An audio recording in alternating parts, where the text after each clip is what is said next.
Hai, perkenalkan, saya Elizabeth Christine Saputra. Sudah menikah lebih dari 9 tahun.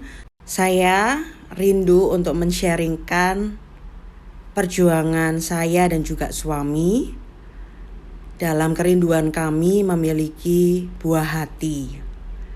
Dan sebelumnya, saya sudah izin kepada suami saya untuk saya berbagi cerita. Semoga cerita ini menjadi berkat bagi teman-teman seperjuangan yang sedang menantikan buah hati.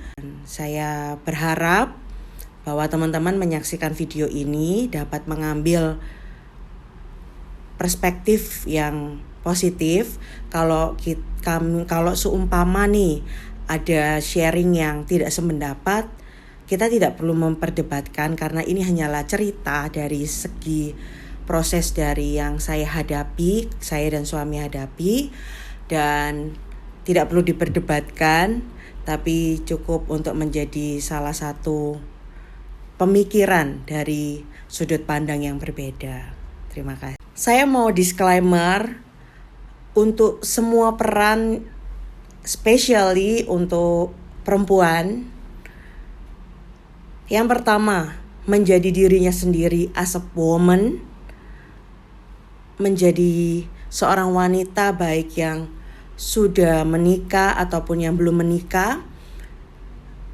Itu tidak mudah dalam kita menjalani proses sebagai seorang wanita ya. Tentu aja kan teman-teman tahu persiapan menstruasi seminggu sebelumnya, menstruasi, terus seminggunya lagi datanglah yang namanya masa ovulasi. Berikutnya lagi ada masa lagi persiapan menstruasi lagi, dan itu setiap wanita yang bisa melewati siklus-siklus secara alami yang Tuhan percayakan dalam diri kita itu adalah wanita yang hebat. Peran yang kedua, saya salut juga bagi teman-teman yang saat ini sudah menikah, menjadi seorang istri, menjadi seorang pasangan, bagaimana harus berbagi waktu, tenaga, material, terutama mentally, menjadi seorang pasangan yang terus belajar, saling belajar, namanya pernikahan. Pasang surutnya, apalagi mungkin yang di usia masih di bawah saya, tetap semangat, tetap berjuang bareng. Kita akan terus berjalan bersama dengan pasangan kita masing-masing, dengan terus bersandar kepada Tuhan. Dan peran yang ketiga, saya salut dan bangga kepada setiap wanita yang Tuhan percayakan lebih lagi menjadi seorang ibu. Tentu bukan hal yang mudah memiliki peran menjadi seorang ibu.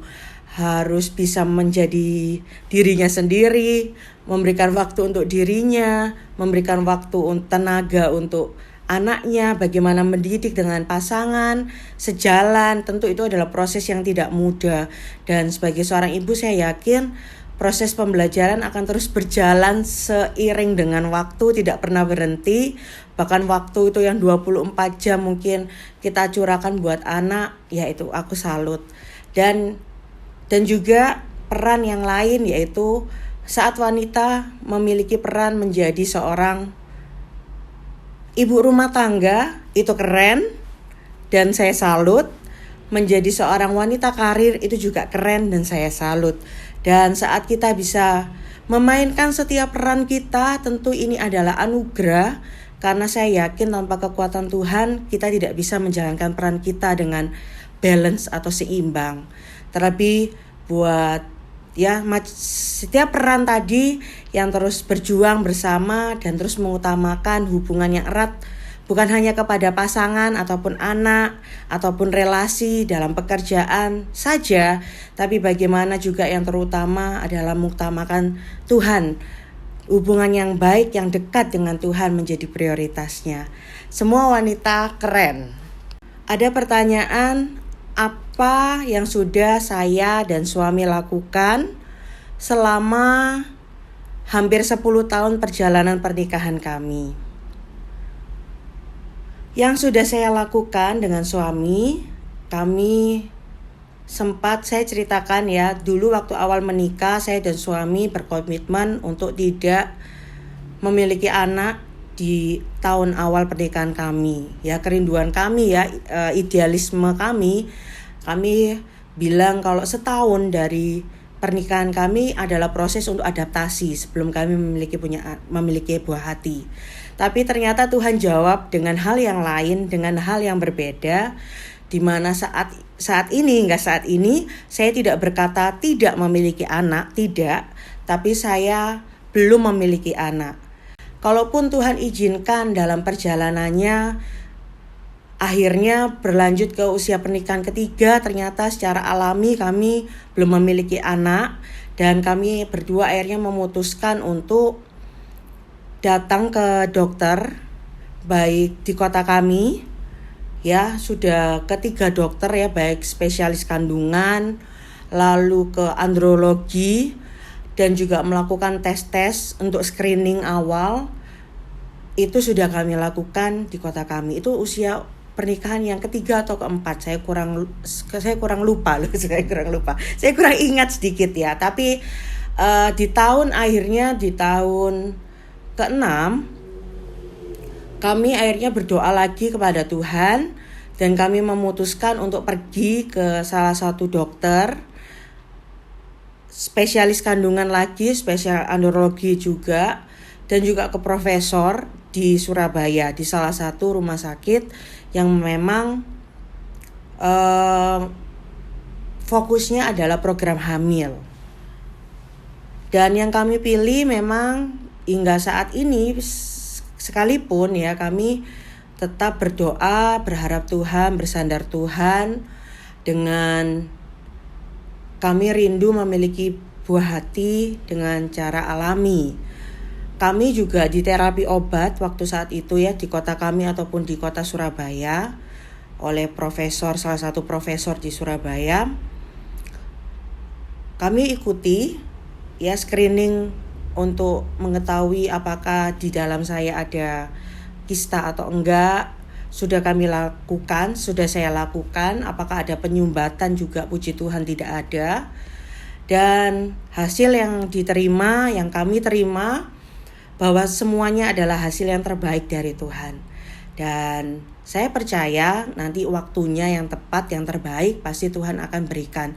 Tapi kalaupun tidak, saya juga tetap yakin saya mau belajar berpasrah dan bersyukur kepada Tuhan buat segala kehidupan yang Tuhan percayakan, ini semua anugerah dan kemurahan dari Tuhan. Kami pun sudah sempat ya mendapatkan masukan-masukan dari teman-teman dekat yang tentu mengasihi kami dan terus mendoakan kami tentunya.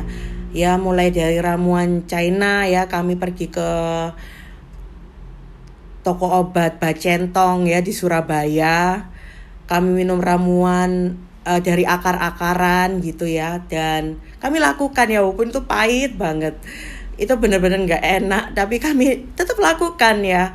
Ada keluarga lagi yang begitu peduli dengan kami, bilang, ini Mbak aku ada jamu, saya minum. Tapi memang ada rencana Tuhan yang lain, hingga saat ini kami masih belum punya buah hati. Nah, ada satu hal yang menjadi kesepakatan kami dan prinsip kami, iman percaya saya dan juga suami, bahwa kami akan berpasrah kepada Tuhan, bersandar kepada Tuhan. Kami memutuskan tidak akan mau datang ke alternatif ataupun hal-hal yang pakai jampi-jampi atau doa-doa yang tidak sesuai dengan iman percaya kami. Tentu kami tidak akan melakukan hal itu, dan itu sudah menjadi kesepakatan saya dan juga suami. Karena kembali lagi ada satu ayat firman yang saya dan suami pegang, bahwa what is impossible with man, possible with God. Apa yang tidak mungkin bagi manusia, segalanya mungkin bagi Allah. Dan untuk setiap orang yang mengasihi Dia tentunya. Nah, selanjutnya mungkin ada pertanyaan, kenapa kok tidak mencoba ke IVF atau bayi tabung atau inseminasi ataupun teknik-teknik medis yang sudah berkembang saat ini. Tentu saya secara pribadi saya rindu teman-teman ya, pingin untuk melakukan bayi tabung. Tapi hingga saat ini berkat yang Tuhan berikan untuk kami belum mengarah ke arah sana. Dan kami terus bersandar pada Tuhan. Kami percaya ada jalan lain yang Tuhan rindu untuk saya dan pasangan suami saya tentunya, untuk dalam kami memiliki buah hati. Dan saya tahu dari sharing beberapa teman-teman saya yang berjuang untuk melakukan proses bayi tabung baik di Indonesia ataupun ke luar negeri, itu banyak hal yang perlu dipersiapkan. Bukan hanya tentang berkat secara dana atau material saja, tapi yang terutama adalah mentally, bagaimana saat program bayi tabung itu dapat berjalan dengan baik, tapi hasilnya apakah sesuai dengan harapan kita atau enggak, itu butuh mentally yang cukup gede juga menurut saya pribadi. Dan itu ya beberapa pemikiran yang saya dan suami coba pikirkan. Apa sih titik terendah yang saya hadapi menjadi seorang wanita, menjadi seorang istri yang saat ini belum memiliki peran menjadi seorang ibu atau belum memiliki buah hati? Saya mau menceritakan, ini adalah cerita sharing saya secara nyata yang saya alami dari proses pembelajaran, tentunya berdasarkan setiap waktu proses yang Tuhan berikan juga dalam kehidupan saya sebagai seorang wanita. Bagaimana di awal-awal ya pernikahan saya, di 1 tahun saat tidak sesuai ekspektasi ya kerinduan kami untuk memiliki buah hati. Yang pertama adalah saya marah ke diri saya sendiri. Saya kecewa sama diri saya karena kenapa kok ini terjadi ke saya. Tahun berikutnya masih ada satu kemarahan dalam diri saya. Marahnya tambah teman-teman ya. Saya marah ke suami saya. Ini gara-gara kamu, ini gara-gara aku. Akhirnya saya menyalahkan suami saya. Saya marah kepada suami saya.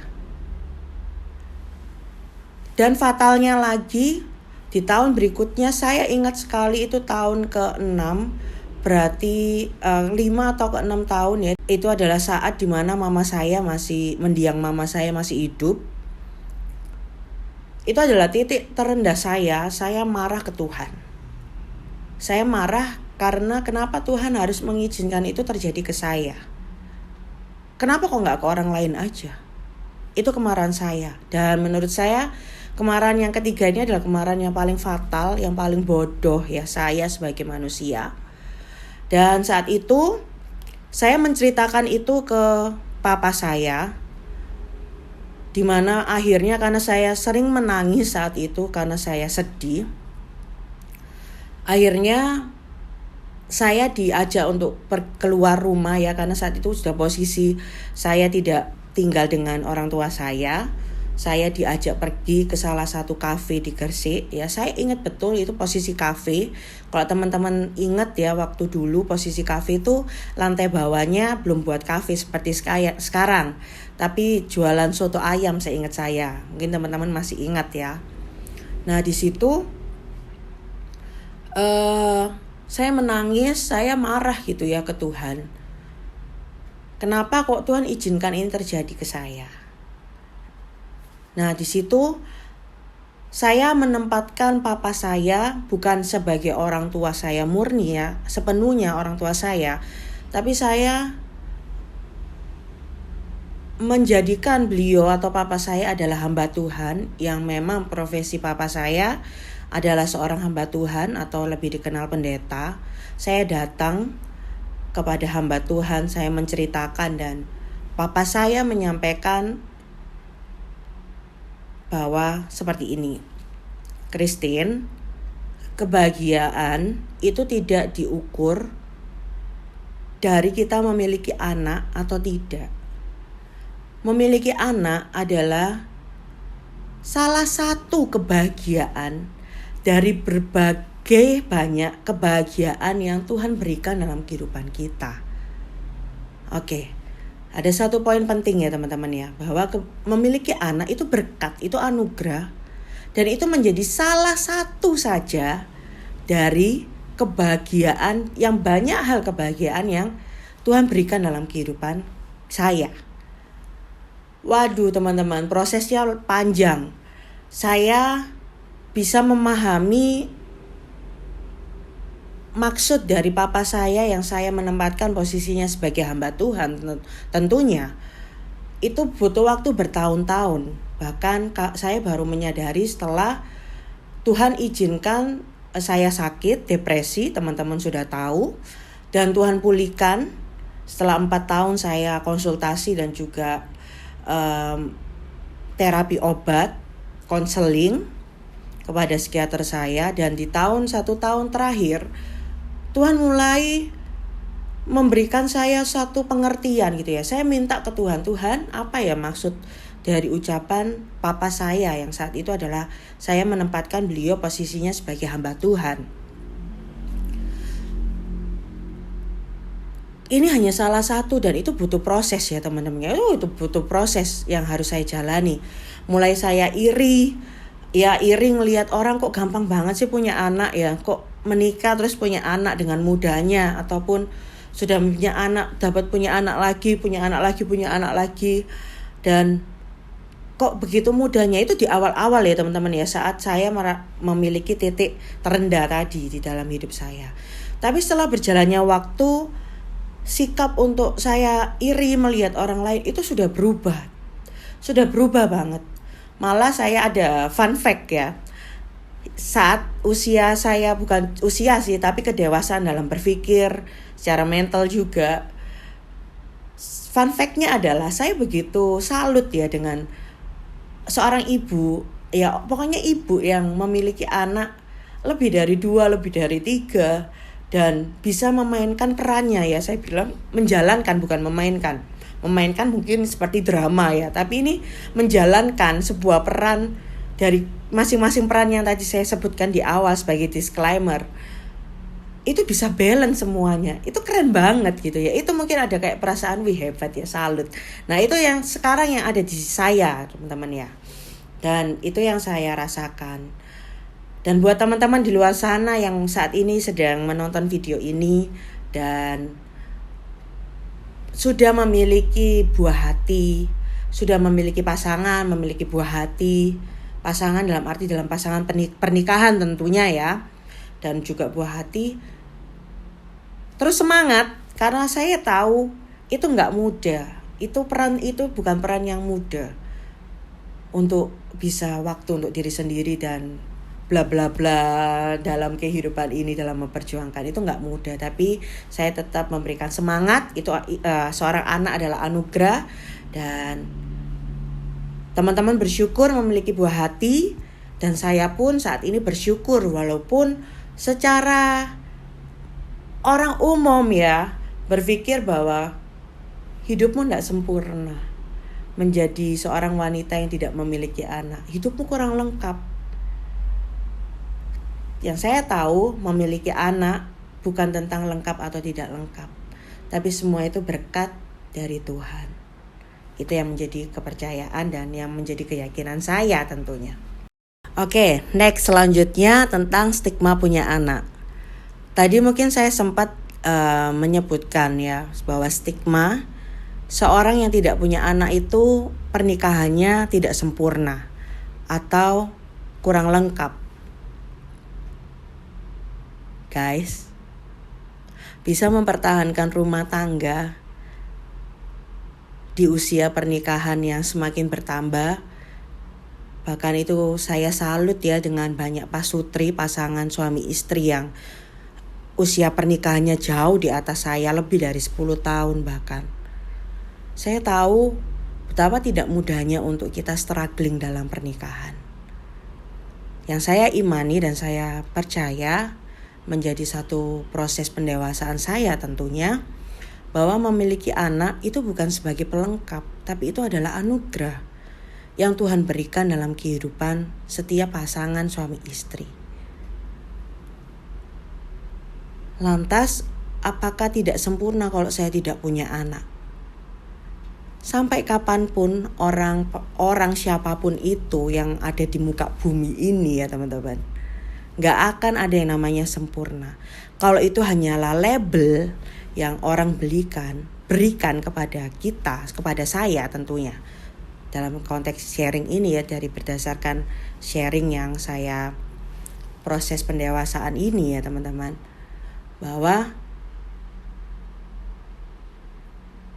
saya belajar untuk mengerti rencana Tuhan dalam kehidupan saya, dimanapun titik peran yang Tuhan percayakan. Udah itu aja.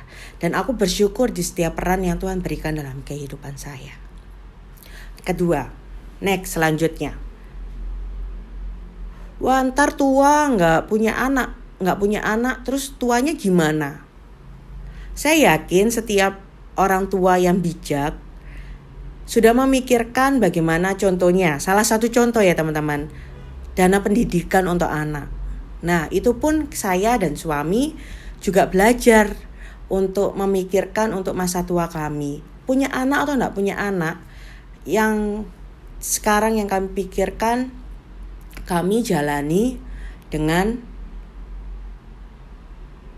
contoh dari hal kesehatan, memiliki asuransi kesehatan, bukan asuransi jiwa, tidak teman-teman, tapi untuk kesehatan.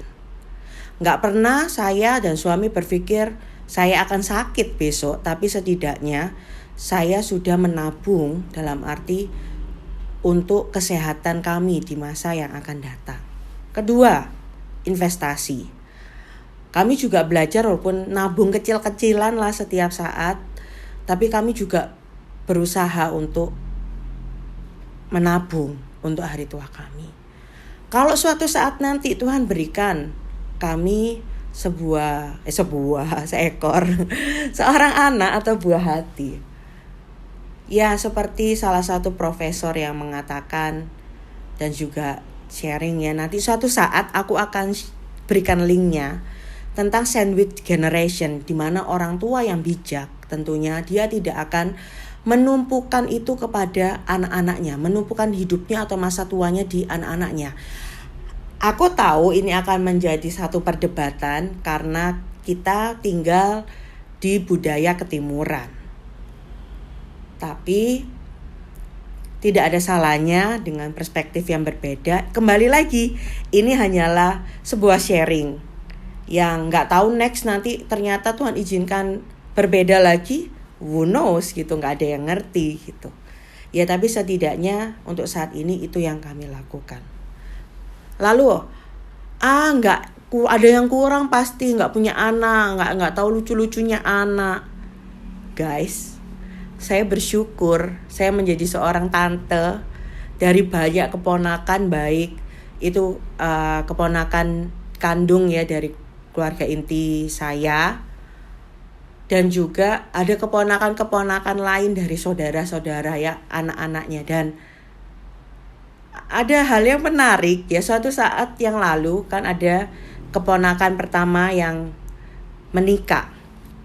Kalau di keponakan tuh kecil-kecil ya, saya punya banyak keponakan, ada belasan ya, kecil-kecil tuh ya, ada 3, yang satu kembar, yang satunya ya udah agak gedean, SD kelas 2. Nah,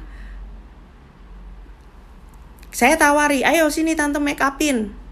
Mau di make upin tante atau di make upin mama? Dan fun fact-nya, mereka minta di make upin saya ya sebagai tantenya, karena tahu tantenya ini Endelita ya. Nah, itu aja sudah membuat saya seneng gitu loh. Contoh lagi, saya berada di divisi sekolah minggu ya, divisi anak-anak di gereja. Jadi saya berjumpa dengan anak-anak mulai dari yang bayi sampai yang usianya anak-anak lebih gede gitu. Kalau saya pengen gendong-gendong, aduh lucu ya. Ya saya izin ke orang tuanya, boleh nggak saya gendong, itu gemes deh. Nah, saya bisa lakukan hal itu gitu. Dan ada hal yang menarik tentang anak ya. Di beberapa minggu yang lalu, keponakan saya si Holly yang usianya, seingat saya 7 tahun ya, udah mau 7 tahun atau 7 tahun saya lupa. Tiba-tiba dia memeluk saya dan dia bilang, "Onti, Holly sayang loh sama Onti." Aduh, rasanya hati ini Bapak Ibu, saudara-saudari yang dikasihi oleh Tuhan ya, yang dingin karena es batu itu kayak kesiram air panas yang nyes. Mungkin saya belum ada di posisi memiliki buah hati ya. Tapi ada keponakan-keponakan yang dipakai Tuhan, yang mungkin secara emosional saya nggak ngerti rasanya menjadi seorang ibu dengan merawat anak. Tapi dari hal kecil seperti itu saja, itu sudah membesarkan hati saya. Bagaimana secara emosional Tuhan berikan keponakan saya untuk secara emosional membuat saya bersyukur gitu. Kalau Tuhan belum percayakan saya menjadi seorang ibu, tapi setidaknya saya belajar menjadi seorang tante yang mengasihi ya ponakan-ponakan saya gitu, dan anak-anak orang lain gitu. Dan itu sebuah kesempatan dan anugerah. Seperti itu. Lalu, ini adalah topik yang terakhir. Bagaimana, apa titik balik saya rindu dan mau men-sharingkan topik tentang perjuangan garis 2 ini. Karena saya tahu ini bukan sesuatu yang mudah untuk saya sampaikan. Ini sesuatu yang cukup sensitif untuk saya sebagai seorang perempuan yang rindu memiliki buah hati. Ya. Ini terjadi karena seperti yang disampaikan papa saya, yang saya menganggap menjadikan beliau memang sebagai hamba Tuhan, bahwa kebahagiaan yang saya miliki saat ini yang Tuhan percayakan, saya memiliki suami yang terbaik tentunya dari Tuhan. Kalau sekarang saya ada suami yang sudah Tuhan beri dalam hidup saya, berarti artinya Tuhan rindu untuk saya juga merasakan kebahagiaan itu bersama dengan suami saya. Dan kebahagiaan kita tidak bisa diukur oleh hal yang sama saja, nggak bisa teman-teman. Kebahagiaan kita itu satu dengan yang lain itu berbeda. Tapi saya rindu bahwa ayo kita terus bahagia, kita merasakan damai sejahtera, kekuatan, terutama untuk kebahagiaan adalah ucapan syukur kita dari apa yang Tuhan sudah percayakan dalam kehidupan kita. Apapun sekarang yang menjadi peran kita mau tetap bahagia dengan apa yang kita miliki saat ini. Terima kasih, Tuhan Yesus memberkati.